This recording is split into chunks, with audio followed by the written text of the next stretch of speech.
Bentornati nuovamente a Baita Tour, episodio 5. Oggi ci troviamo poco fuori dai confini della Val Grande, in una zona, devo dire, meravigliosa. Guardate già soltanto dietro di me la vista sul lago.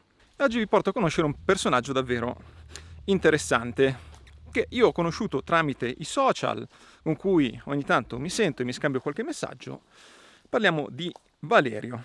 Valerio è, dal mio punto di vista, il personaggio un pochino dei racconti, dei libri, il classico montanaro. È un pochino la rappresentazione del montanaro, delle feste paesane, dei circoli di paese, quello con cui si può bere un buon bicchiere di vino, con cui si può chiacchierare al bar e con cui si può far festa. Valerio è una persona dalle mille risorse, oggi ci parlerà anche di questo, ma soprattutto è anche un musicista ed è molto bravo a suonare la fisarmonica, e quindi oggi magari, chissà, riusciremo anche a farci suonare proprio un pezzo da Valerio. Sto andando alla sua baita tramite questo sentiero che passa in mezzo al bosco. Non sono mai stato da Valerio e quindi anche per me sarà tutto una scoperta. Io vi avviso, con Valerio bisogna allacciarsi le cinture di sicurezza. Uè Valerio! Ciao amico! Allora Finalmente posso stringerti la mano. Ci siamo sentiti sempre solo virtualmente. Esatto, finalmente è arrivato il giorno, Valerio. non è arrivato sulle nostre montagne. Grazie. Sulle mie montagne e sulle nostre montagne. Grazie, non vedo l'ora di vedere il tuo regno, il tuo paradiso. E io non vedo l'ora di fartelo vedere. Benissimo. Possiamo andare.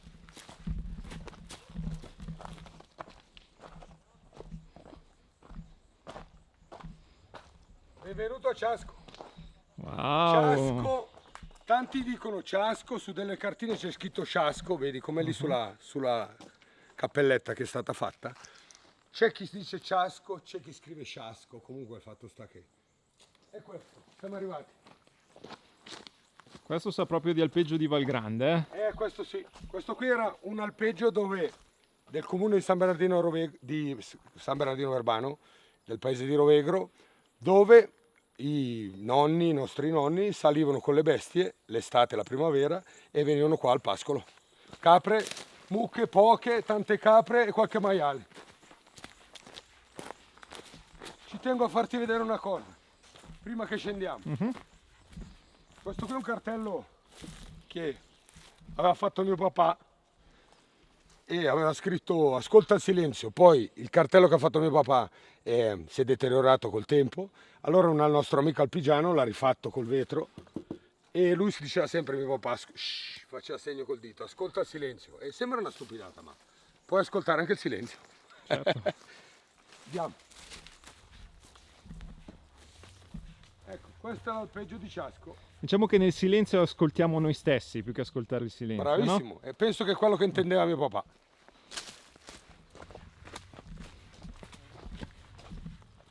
Praticamente qua i miei nonni salivano con le mucche, mi ho chiesto a mia mamma, loro avevano 5 mucche, 80 capre e un maiale.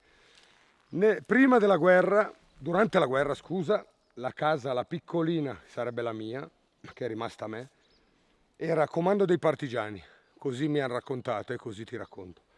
E invece, quando i miei nonni salivano con queste poche mucche e le capre, quella di là era l'abitazione dove c'era anche la casa della Gra, si chiama, praticamente era un locale dove venivano fatte seccare le castagne, c'era un reticolato come soletta di legna di castagno tagliata a fetta di salame fatta triangolare, dove poteva passare il fumo e il caldo, sopra venivano messe le castagne, sotto c'era un focolare e tutti i giorni veniva acceso il fuoco per far seccare le castagne, così venivano battute per sfamare, per mangiare, perché le castagne è stato il pane dopo la guerra per tutti gli alpigiani.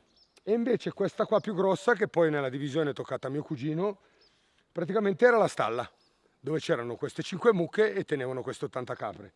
E sotto, dove c'è il balcone adesso di mio cugino, c'era una bozza, si chiamava in sasso, che adesso la uso io come lavandino, e lì c'era il maiale. Questo era l'alpe che caricavano i miei nonni. Quindi la tua è questa qui, giusto? No, la mia è quella dietro più piccola. Ah, quella dietro Sì, più piccola. sì. E questa era la stalla? Questa era la stalla. Ok. L'abitazione è quella là e qua c'era la stalla. Poi mio papà negli anni 70, dopo che sono nato io, negli anni quando sono nato io, l'ha rimodernata, diciamo, l'ha ristrutturata e adesso c'è la nostra baita. E praticamente questo era il nostro mare. Noi d'estate con la nonna, i miei genitori lavoravano, io, mio fratello e mia nonna, le nostre vacanze le passavamo qua. E ti racconto questa piccola cosa. Quando tornavo a settembre a scuola, la maestra giustamente ti diceva racconta le tue vacanze. Il mio tema cominciava sempre in baita, pa, pa, pa, pa, pa, pa, pa, pa. In baita, pa, pa, pa, pa. No, dopo 2 anni siamo andati anche al mare in Abruzzo. È stato il viaggio della vita, in macchina, tutti ammassati con la nostra roba siamo andati. Però le mie vacanze le ho passate Ma qua. tu sei di qua, Valerio? Cioè, Io sono nato a Cambiasca, Ok. sono nato a Cambiasca, poi i miei genitori hanno comprato una casa a Intra, a Pallanza, scusami, e però appena si può si scappava via e ancora adesso, appena un attimo di tempo sono qua.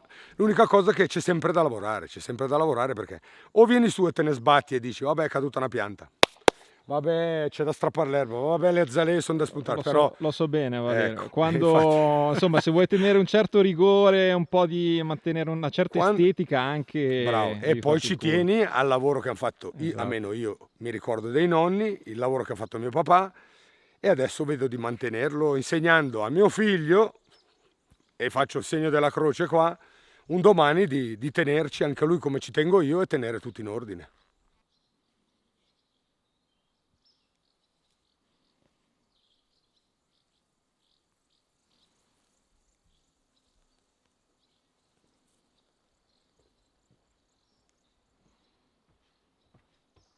Vedete tutto questo ordine e rigore nella cura del verde? Non è mica un caso, cioè Valerio, vabbè, ce l'ha facile perché è giardiniere di professione, quindi questo è un pochino anche il segreto. Purtroppo la grandine In ha, settimana ha un po' infranto i sogni di Valerio per quest'anno. più che altro la c'era cura. l'uva, l'americana bianca che veniva, adesso questo qui magari maturerà, magari matura anche un po' di più perché non ha la foglia, entra il sole. Però c'era questo bersò che faceva ombra, adesso ombra ne fa più poca, però purtroppo al tempo non si comanda. Guardate qua quanti palchi di cervi, ma di questi qui ne parleremo dopo, Valerio, eh? Ci spieghi Va bene.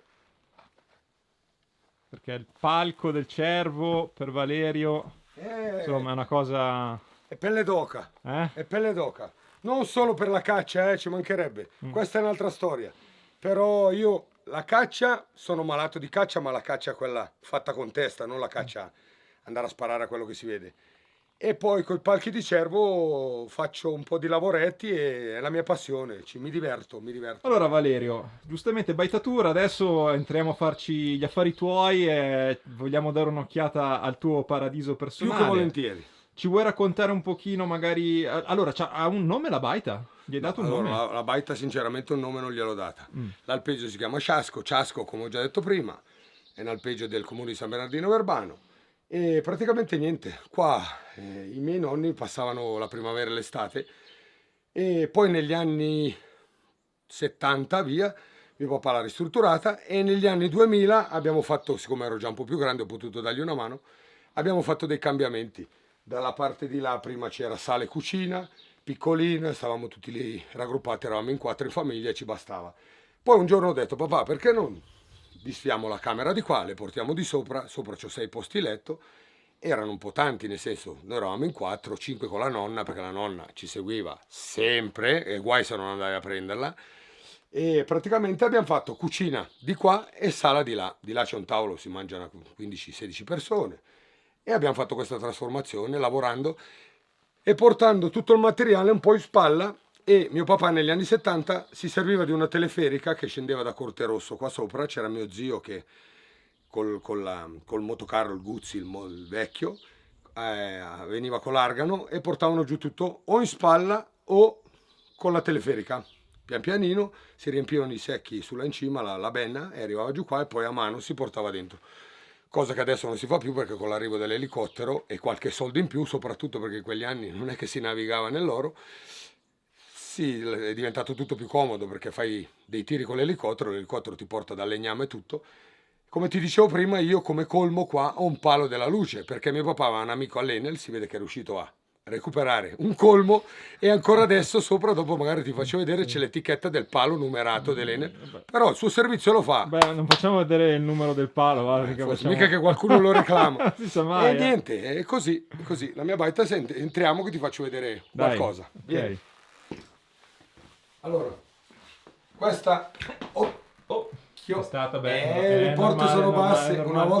Una volta la gente non era tanto alta e poi a 40 anni camminava così perché dal lavoro era piegata. Infatti mio nonno era un omino, li voglio ricordare, mio nonno Lorenzo e mia nonna Lucia, che tenevano l'alpeggio qua.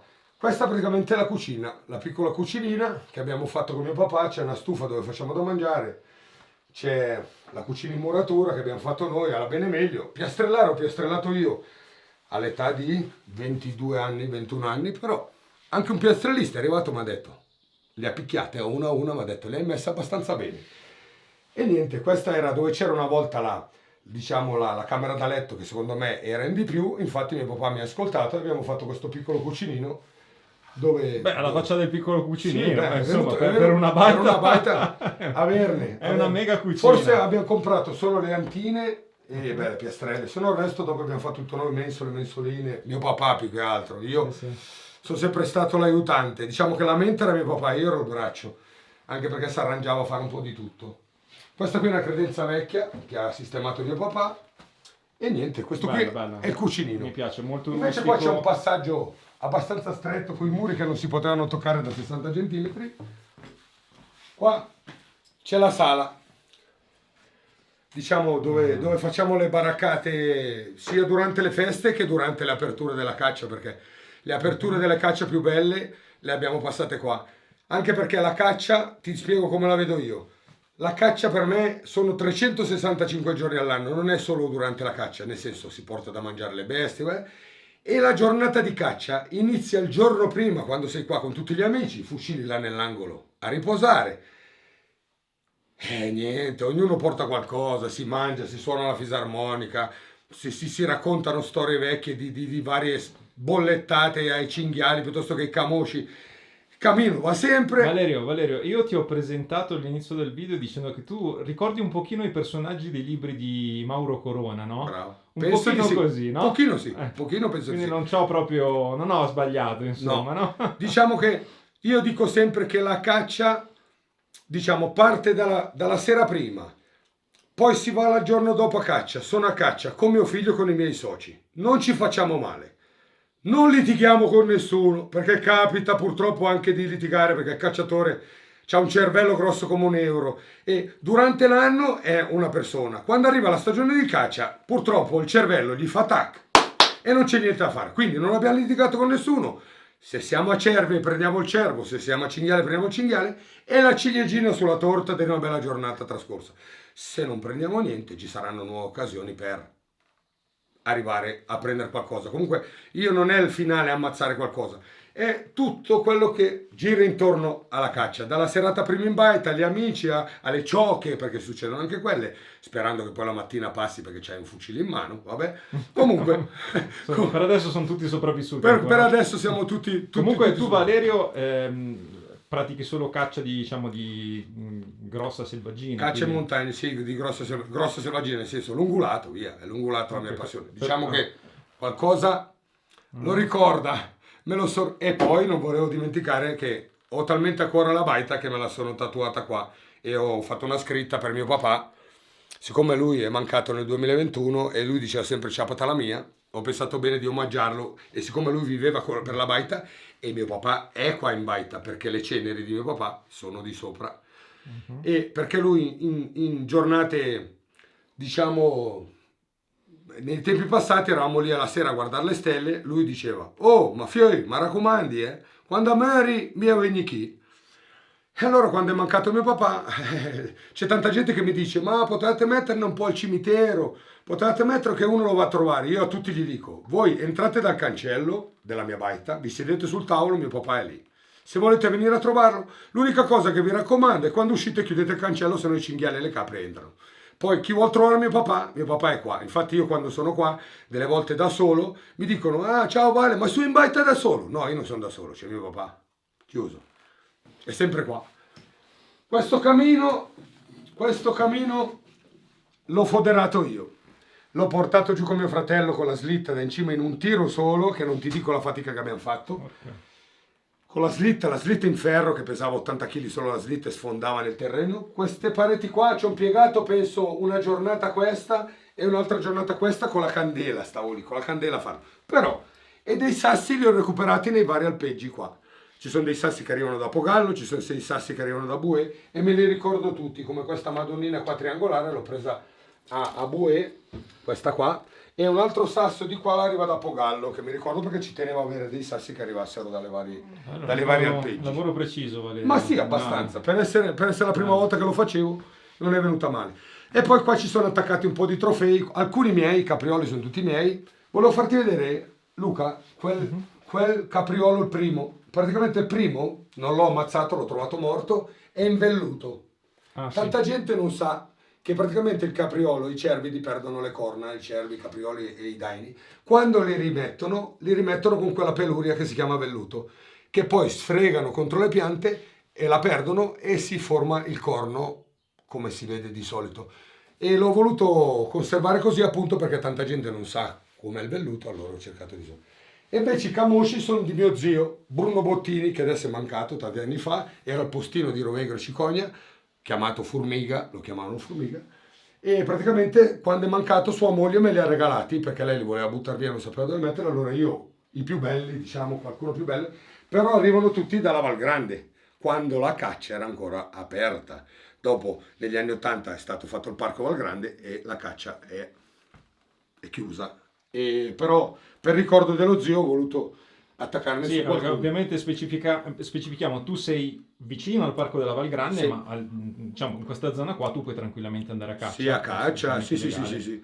legale. Sì. Abbiamo, diciamo che siamo vicinissimi, quindi bisogna stare attenti ai confini, a non entrare cose. Però diciamo che è rimasto ancora questo triangolino e io avrei la possibilità anche di andare a caccia in altre zone, ma io dico sempre che preferisco prendere un cinghiale qua da me, piccolino così, che prenderne 10 da un'altra parte, perché per me c'ha un valore, la conosco come le mie tasche, bene o male questa montagna, Valerio, tu sei anche un cacciatore di taglie, vero? di taglie. Sì, sei un bounty killer di cinghiali. Ah tu. beh sì, cinghiali. Ma tu anche fuori stagione puoi andare a Sì. cacciare. Sì, sì. Spiega un pochino Praticamente questa cosa. quello non è più caccia di selezione, che praticamente la caccia di selezione va dal mese, la caccia al cinghiale può rimanere aperta solo 3 mesi come caccia al cinghiale e praticamente dopo comincia il contenimento numerico. Praticamente siccome il cinghiale è una specie particolarmente prolifera, si dice giusto, e praticamente è già un bel po' di anni che c'è in atto un piano di contenimento numerico. Praticamente ho fatto una richiesta sia sui miei terreni o i terreni in conduzione o nel mio comune dove risiedo. È stato, siccome ce ne sono troppi, è stato effettuato questo piano di abbattimento controllato dalla provincia del VCO. Praticamente tu mandi un messaggio, la provincia ti dà l'ok che ti dice che sei fuori quella sera in quel posto dalle alle e tu puoi abbattere i cinghiali. Puoi abbattere i cinghiali, il cinghiale rimane a te, devi prelevare la lingua e portarla al laser per fare il controllo della trichinella o del cesio o delle altre malattie per vedere che il cinghiale sia sano e al momento dello sparo, sia che il colpo sia andato a segno, sia che il colpo non sia andato a segno, tu sei obbligato anche alle 2 o 3 di notte a mandare un SMS al reperibile della provincia perché giustamente se uno avvisa del paese che ha sentito uno sparo, loro possono dire sì, c'era fuori il Valerio, c'era fuori quello, c'era fuori quell'altro. Certo. E niente, dobbiamo tenere le distanze dalle case, dobbiamo mettere degli indumenti a alta visibilità e niente, funziona così. Ok. E serate più, serate meno. Dopo io questi cinghiali cosa faccio? Li regalo.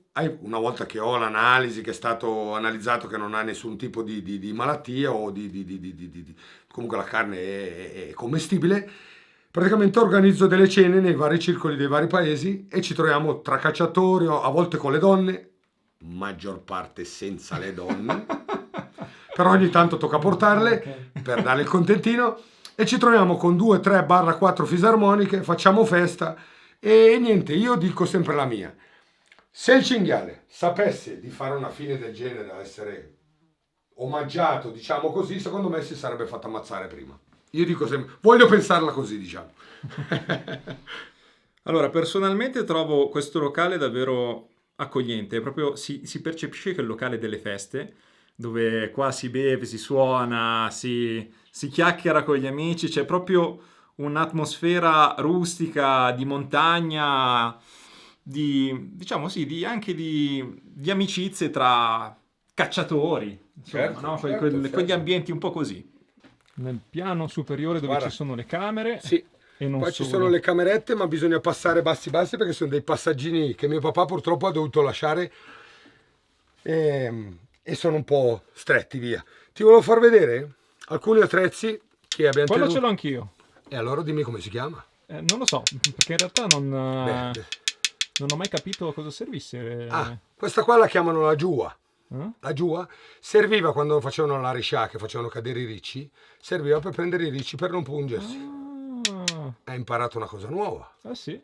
La giua, questa qui è la giua, e serviva per quella fatta in castagno, piegata a mano, guarda.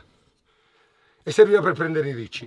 Poi invece qua, qua c'è un reperto, ragnate la parte perché cerchi sempre di farle via, ma No, i ragni in una notte scendi la scala dopo aver dormito ce l'hai qua. Non c'è speranza in estate, lascia perdere. Questa è una vecchia sbattarola ancora in legno. Funziona, e penso che se mi metto a sbattere un uovo funziona ancora, però dispiaceva buttarla, l'abbiamo messa qua. Aspetta, questo sì, me l'avevano spiegato. Per le talpe? Bravissimo.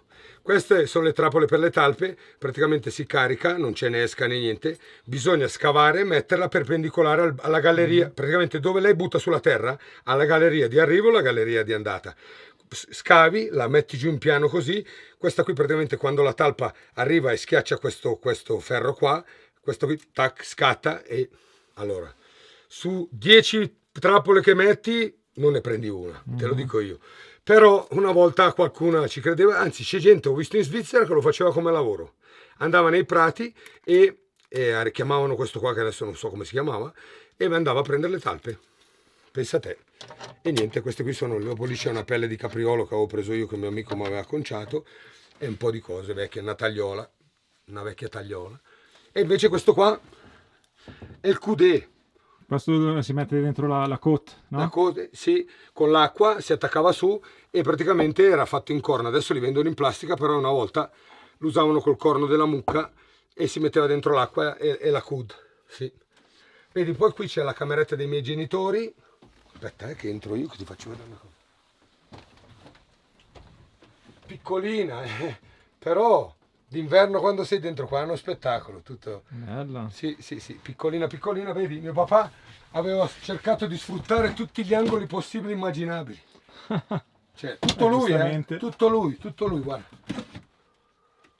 Per cercare di guadagnare, perché non avevamo spazio, allora ha cercato lui qua, poi abbiamo perlinato un po' insieme, un po' lui, perché un anno poi abbiamo dovuto isolare tutto il tetto, perché non era isolato, allora l'abbiamo scoperchiato, abbiamo messo i pannelli e almeno adesso si respira, perché sennò d'estate qua faceva veramente caldo, come tutte le mansarde, via.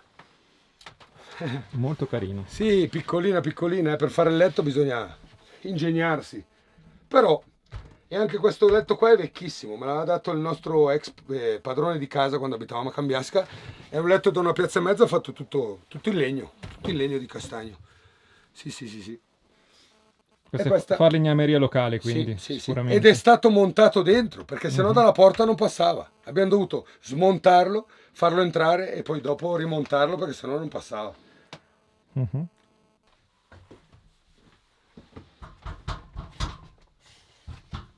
Aspetta che apro, almeno fiadiamo un po'. E questa qui invece è la tua camera, Dove dormiamo noi adesso, via. Con Io, mia moglie anche- e mio figlio. con Sì. anche i figli qui. Sì. Tu, Valerio, hai 2 figli? Uno. Uno? Tommy, solo Tommaso, sì. Che adesso è un po' latitante dalla baita perché praticamente quando si viene su si lavora. Allora, Insomma, sto cercando di evitare. e allora ho imparato a fare così. Vengo su, lavoro mezza giornata e mezza giornata la dedico a lui. Andiamo a pescare, tiriamo con l'arco, andiamo col metal detector, cerchiamo di fare qualcosa perché se lui impara baita uguale lavoro, Certo, alla repulsione poi, no? va bene quell'attimo, mi faccio aiutare, però dopo sinceramente ha ragione anche lui perché dobbiamo fare qualcosa e allora cerco di non strafare, piuttosto vengo su da solo no perché c'è mio papà, E allora cerco di far così. E adesso spero che la prenda anche con gli amici, che venga su un po' con gli amici, perché sinceramente è già 2 volte che mi chiede: papà, posso andare in baita?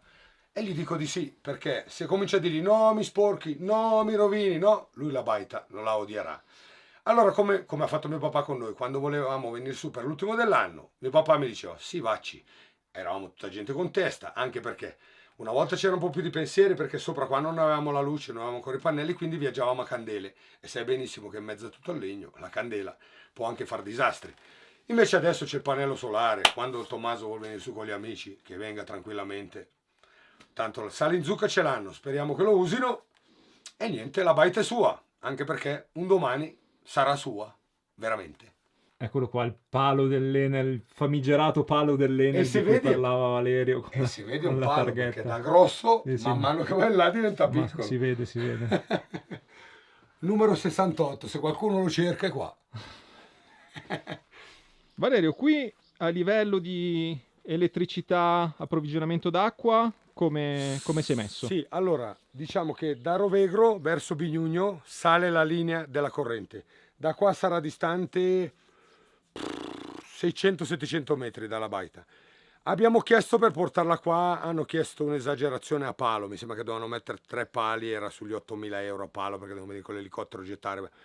Allora ci siamo sempre arrangiati. Una volta, fino a 15 anni fa, penso 20 anni fa, avevamo le lampade a gas. Però era sempre un problema, la retina si rompeva, hai chiuso la bombola la sera, chiudila, e avevamo sempre un po' di timore perché era una cosa un po' pericolosa, tra virgolette. Ha sempre funzionato, però sai benissimo che se lasci aperta la bombola non esce, era un casino, via. E poi viaggiavi con le bombole in spalla, perché da qua devi portarle in spalla. Allora adesso abbiamo messo il pannello solare, c'è un pannellino piccolino che fa l'accumulo della corrente nella batteria, quella grossa, adesso l'ho appena cambiata. Fai conto che la batteria l'ho cambiata, mi ha fatto 18 anni la batteria, quella di prima col liquido, con l'acido. Invece adesso ho preso quelle al gel, mi hanno consigliato che sono anche un po' più durature. L'ho cambiato 2 anni fa, adesso spero di andare avanti. Gli ho fatto un supporto in polistirolo che l'inverno rimane bella isolata e non abbia dispersione. E abbiamo il pannello solare. Poi per i lavori grossi ho un generatore che fa 5 kW e attacchi betoniera, attacchi il martello, attacchi qualsiasi cosa. Invece per i telefonini ho 2 piccoli inverter per fare da carica ai telefonini, l'attacco a 12 volts, me fa l'inverter a 220 e mi carica il telefono. Poi per il resto, invece per l'acqua abbiamo due approvvigionamenti, diciamo, di acqua. Uno della sorgente che non paghiamo, però lo usiamo per bagnare l'orto, quelle cose lì.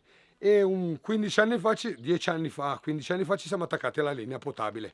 L'unica cosa è che quando nei periodi di siccità a Rovegro o nei paesi di San Bernardino manca l'acqua, noi siamo i primi che viene chiusa, perché giustamente non avendo a valle la quantità giusta di acqua, a noi ce la chiudono. E dopo lì appunto riusciamo ad andare con quella della valle, che andiamo dentro, abbiamo un nostro vascone a parte, non è potabile, però abbiamo un fontanino, un sorgentino qua sotto, che se mai dopo andiamo a vedere, ti porto a vedere, dove lì l'acqua, neanche del 2003, quando c'è stata proprio la siccità, una delle siccità più importanti di questi anni, lì c'è sempre anche un piscino, ma è sempre venuta e noi beviamo quella. Adesso stiamo andando a fare un giro dove Valerio va a prendere l'acqua, non tanto per gli utilizzi normali, ma per il gusto di berla, quindi è la sua sorgente naturale di montagna, che un tempo era la sorgente che usavano come sorgente principale, oggi la prende dall'acquedotto, però è rimasta la sorgente originale.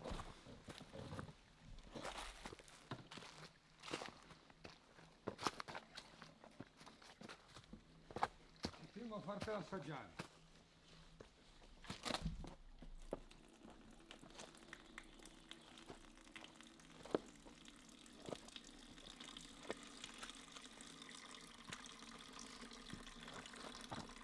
Quindi questa qui, diciamo, è la storica sorgente dell'alpeggio. Sì, diversa gente viene a prenderla, che pochi, io, mio cugino, mio fratello e un altro signore qua. Io lo tengo pulito anche perché la salamandra, la lumaca entra, però quel che strozza me ingrassa, dicono. Quindi Sì, magari c'è anche dentro una salamandra, e quindi Eh. cioè, casa sua sono io che Un vengo po' a di casa sapore sua. in più. Ma sì, anzi adesso te la faccio assaggiare la salamandra. Può darsi che ci sia, perché diverse volte quando apro, ma adesso perché è un casino aprire. Oh, guarda, se la tieni un attimino è ghiacciata. Guai se non vengo a prendere, delle volte sono stanco, non c'ho voglia eppure scendo. Salute Valerio, alla salamandra. Alla salamandra, alla salvete, diceva quello là. Di solito col vino però. Adesso ti racconto un piccolo aneddoto. Buona, Sì, bella è fresca. pulita e fresca. Ah, pulita sì. La filtra la salamandra. Boh, qua è pieno, guarda.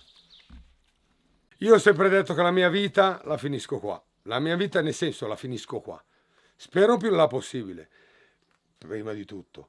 Però io qua, quando ho avuto i miei momenti no, che nella vita purtroppo sono capitati, da una ragazza che ti ha lasciato, da mio papà che è mancato, io qua trovo un rifugio. Io qua me lo sono fin tatuato, nel senso, quando arrivo qua il cuore mi si apre, cioè non penso più a niente, anche perché hai sempre da fare, così, e poi trovi proprio, come dicono anche gli psicologi, perché sono andato anche dagli psicologi, è il luogo sicuro, dove tu arrivi, mi dicevano, tu però quando non stai bene, chiudi gli occhi e devi avere il luogo futuro, il luogo sicuro, scusa, e io, la baita, la baita, la baita, la baita, perché quando ho avuto i miei cavoli venivo qua, lavoravo da solo, ore e ore anche alla sera, magari mi sveglio alle 3 di notte e suono la fisarmonica per 2 ore da solo, accendo il camino, vengo a caccia, non saprei neanche spiegarti cosa provo io quando sono qua.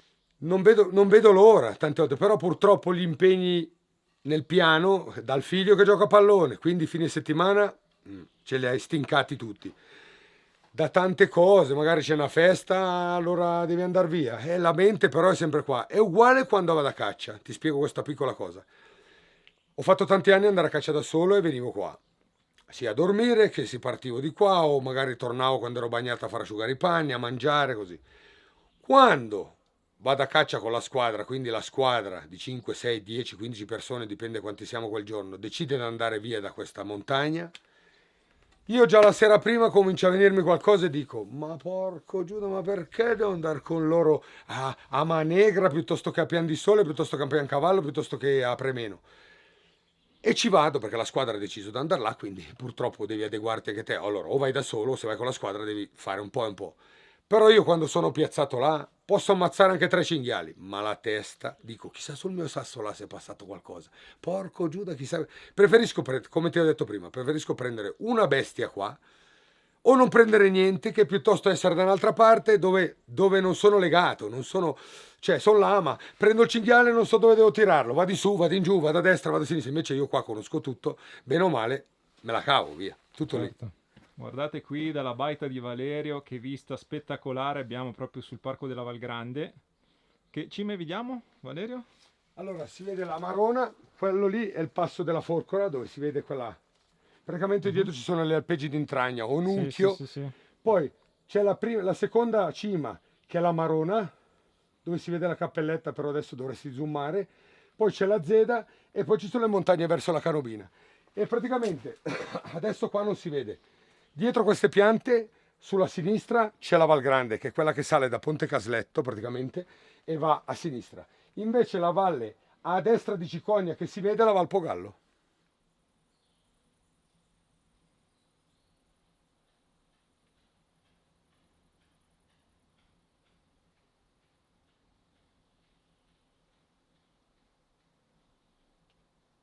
Questo qui è un piccolo angolino che praticamente curo, ma è proprio minuscolo. Ho fatto un mini giardino roccioso e più che altro la particolarità sono questi due faggi, uno rosso e uno normale. Praticamente li ho presi che erano delle piantine così, li ho sempre potati, è rimasta, se guardi, anche la foglia piccolina e come dici tu sembrano due bonsai. Peccato che sono qua un po' sacrificati, mi sarebbe piaciuto toglierli e metterli da qualche altra parte, ma so già che li faccio morire, allora ormai li tengo potati, come vegetano io li poto a palla e li lascio così. Quindi tu praticamente potandoli riesci a tenerli così. Sì, Ma sì. da quanti anni è che sono qua? Ma questo qua penso che abbia almeno 30 anni. Urca! Sì, sì. E quello lì poco meno, eh? Quello lì ne avrà Belli. 27-28, eh? perché è una fila d'anni che ce li ho qua. E me li immagino in un posto un po' più caratteristico, però ormai qua abbiamo la cappellettina alla Madonna, che poi non è neanche la Madonna ma è Santa Teresa, mi hanno detto. Comunque noi abbiamo il nostro angolo sacro, diciamo, perché ogni tanto capita lavorando che qualche Madonna la tiri. Purtroppo, senza voler offendere nessuno, ma allora ogni tanto mettiamo un po' di fiorellini così la Madonna ci perdona, via. Almeno una Madonna è a riposo qua. Bravo, ogni tanto. La teniamo tranquilla. Ti volevo far vedere i fratelli di quei faggi là. Io sono stati presi assieme, mi ricordo ancora a Caprezzo, sono andato a pescare con mio papà e ho preso queste piantine. 2 li ho messi là e questi qua sono i fratelli, piantati in piena terra, senza potatura, se non minima. Guarda che tronco hanno fatto, però sul buono e senza la potatura. La differenza con potatura e senza, 1 e 1, 2, vedi te. Cavolo. Ma che? E vedi la foglia è già più grossa, invece quelli sì, là tenendoli è vero. così sul magro, anche perché là sotto c'è la roccia, e come le radici non vanno più di tanto, e però sono vivi e belli vigorosi. Allora, vi dicevo, Valerio è una persona dalle 1000 risorse e oltre che essere un bravo giardiniere, bravo musicista, è anche un po' un artista, no? Ma dicono così, io non lo dico, comunque dicono così, e sinceramente qualcosa di bello sta cominciando a venire fuori secondo me, anche a detta degli altri, però non voglio, io sono abbastanza umile come persona, non sono uno che si loda più di tanto, però ultimamente pian pianino, sbagliando, tirando qualche Madonna, qualcosa di bellino sta venendo fuori e sto avendo qualche piccola soddisfazione con i lavoretti che faccio io. Praticamente con le corna di cervo, capriolo, camoscio, mi sono messo un po' per gioco, per l'amico, per il socio di caccia, per il parente, a fare qualche coltello, fare qualcosa, e ultimamente lo sto facendo diventare il lavoro praticamente, perché prima facevo il giardiniere di professione e questi coltelli di hobby. Adesso sto provando, ripeto, provando a vedere se sono capace di campare un po' con questo, e il giardiniere, visto che gli anni passano, la schiena e le giunture delle braccia e delle mani comincia a farsi sentire il lavoro, l'usura del tempo del lavoro, voglio provare a farlo diventare questo qui un lavoro e il giardiniere un hobby, nel senso che chi ha bisogno di fare un lavoretto vado, però senza farlo proprio tutti i giorni, bam bam bam bam, a massacrarmi, perché io mi massacravo veramente dal lavoro. E niente, pian pianino comincio a fare qualche coltello, prima col camoscio, che sono i più semplici da fare, sono dei coltelli, le lame le faccio arrivare, non sono lame che produco io, anche se mi piacerebbe farlo, ma per adesso non ho né le cognizioni né il posto per farlo, perché praticamente per battere una lama devi stare in un posto abbastanza isolato, se no i vicini penso che il coltello lo usano su di te a qualsiasi ora del giorno e della notte. E poi ho cominciato a fare qualche coltello fisso, ma il problema del fisso è che, vedi, poi gli ho messo la stella alpina dietro, praticamente il problema del fisso è che bisogna fare un fodero, e adesso mi sto ingegnando un po' per fare qualche fodero. Ho fatto arrivare una sella vecchia, sono riuscito a recuperare una sella vecchia di cuoio usurato, in modo che sembra già anticato, capito? Io potrei prendere anche il cuoio nuovo, però secondo me ha un fascino più bello un cuoio usurato così. Poi mi sono non inventato, io guardo, mi documento, guardo in giro e qualcosa copio anche. Praticamente questi sono rose di cervo e di capriolo. Ho un ragazzo e 3 ragazze che me le dipingono con le varie immagini che voglio io, dal cappello d'alpino a qualche cinghiale, il capriolo, le mucche al pascolo, e praticamente adesso vado su ordinazione. Uno vuole magari vuole come si dice, il ritratto del proprio animale domestico, glielo faccio, chi mi dice voglio il cappello d'alpino, chi mi dice il ritratto della baita, del figlio, e io, a seconda del tipo di disegno che vogliono, dico a una ragazza piuttosto che a un'altra di farmi questi disegni, vedi come queste qua, e dopo quelle più grosse le metto su ardesia e faccio dei quadretti, dei piccoli quadretti. Bello, sì, bellissimo. Questo, oppure col cinghiale, questo, vedi? Mettilo un po' al sole che abbiamo un po' un'illuminazione. Così, vedi? Questa qui è una ragazza, Luisella, questo qui è un ragazzo del mio paese, poi c'ho delle altre, c'ho la Paola e la Francesca che mi fanno questi lavori. Un'altra cosa che faccio io, questi qui sono i soliti coltelli, questo qui l'ho portato per far vedere che è in fase di costruzione, praticamente come vedi, c'è gente che praticamente fora il corno e ci infila il coltello dell'opinel. Io invece rifaccio tutto diciamo l'attacco della lama col corno di cervo. Dopo gli metto sulla sua ghiera, gli infilo la sua lama, vedi? Adesso questo qui è ancora da finire, ci devo bucare il perno, e poi una volta che c'è dentro la sua lama gli faccio l'incavo per poterlo chiudere. Tutto qua.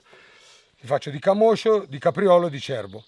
Queste invece sono delle stelle alpine, le chiamo stelle alpine, fatte con i denti degli ungulati. Praticamente sono delle spille da mettere sul cappello con i denti degli ungulati, dal capriolo al camoscio, al cervo, al cinghiale, al tasso, e uso anche la volpe. Però sono animali, allora, camosci, cervi e caprioli sono animali abbattuti. Le volpi sono quelle che trovo morte magari da un incidente oppure di vecchiaia, non spara una volpe per prendere i denti. Capito? Sono tutte bestie che praticamente il risultato è questo. Faccio sia spille da mettere sui capelli e sia calamite da attaccare al frigorifero, piuttosto che, vedi, il mio cappello da caccia. Adesso fa un po' caldo. Poi altre cose che faccio sono questi apribottiglie o cavatappi. Con i pezzi di scarto realizzo qualche altro lavoretto, via.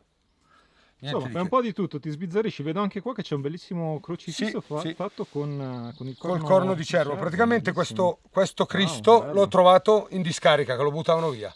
Ma pensa a te. Sì, hanno buttato via Cristo, praticamente. Stavano per buttar via. Io l'ho visto, l'ho recuperato e ci ho trovato un corno che si adattasse con la stessa piega e ci ho fatto questo crocifisso. E questo qui lo voglio regalare a una chiesa di un alpeggio che sono molto affezionato, Piaggia. E domenica prossima c'è la festa e magari glielo porto su.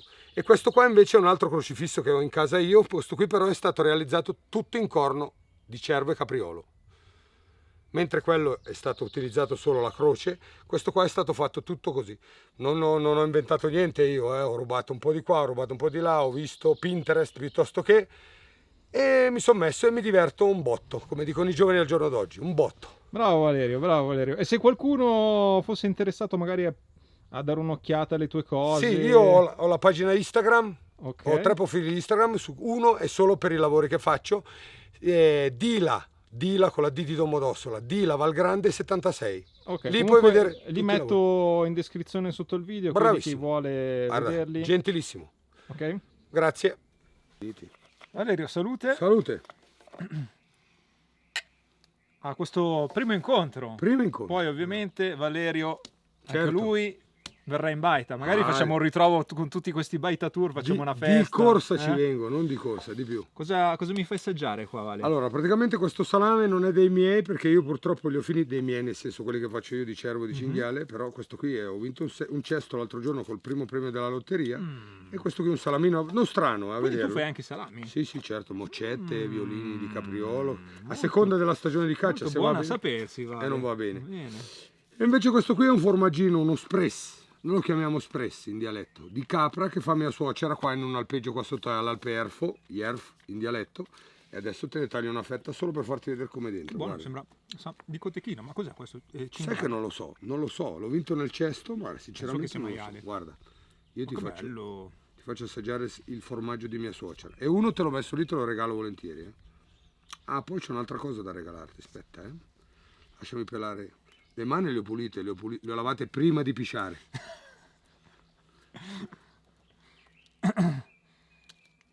Pronti? A te. Guardate che bellezza. Quello lì è tanta roba. Formaggino, questo chilometro zero, sì. arriva da qua sotto, Da qua direttamente sotto, da sì. qua sotto. È di mia suocera quello. Poi puoi mangiarlo così, o altrimenti puoi farlo giù con pepe, olio, sale. Per me è peccato. Buonissimo, perché è di capra ma super delicato. Sì. Questa è solo capra. Mia suocera ha 3 capre e al giorno fa un formaggino Buonissimo. così e una ricottina da 80 grammi, un etto, che a volte dà ai gatti, perché non avendo il frigorifero, cioè sembra una barzelletta, lei non è capace di non farla. Dal siero fa questa ricottina, però se nessuno va a prendergliela o che gliela regalo, che la vende, delle volte le vende per recuperare 2 soldi per comprare mangime o pagare il veterinario, via, non è che c'è sta gran introito dai formaggi, però c'è tanta gente che va su apposta a comprargli la ricotta, il formaggino. Questo invece è un coltello che faccio io, che voglio che lo tieni tu. Guarda, ti faccio vedere come si apre, perché c'ha questo brevetto bergamasco, lo apri e è alla sicura.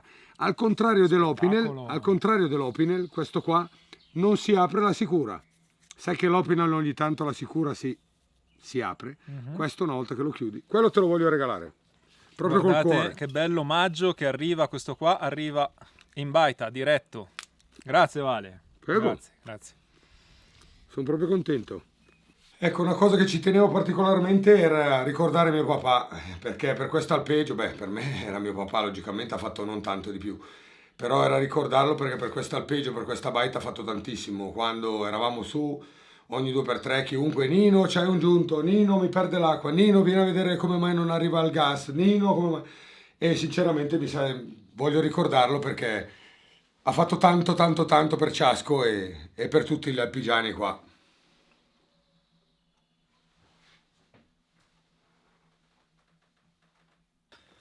Valerio, grazie per averci portato nel tuo paradiso personale. Ti ringrazio anche personalmente per il tuo fantastico coltello che ovviamente arriverà in baita. Sono contento. Bellissimo. Grazie Valerio. Figurati, è un piacere. Lo custodirò preziosamente. Sono contento. Ti ringrazio anche per questo palco, perché io amo i palchi, lo sai, in baita c'ho un lampadario fatto proprio con i palchi, c'ho un palco sopra la porta, e quindi sicuramente anche questo qua Tieni per ricordo. troverò il posto giusto, il posto adatto. Io non li regalo a nessuno, ricordatelo. Se te l'ho dato c'è un perché. Grazie Valerio, quindi è un privilegio. Adesso ci salutiamo qua, vi ricordo di iscrivervi al canale, di lasciare un commento. Trovate il link in descrizione anche alla pagina dei coltelli di Valerio. E adesso Valerio, siccome vi ho detto giustamente che è un musicista, è un artista, adesso ci dedica un bel pezzo. Va bene. Vai Vale! Si intitola Stella di Neve.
Ciao! Bravo Vale! Grazie, grazie!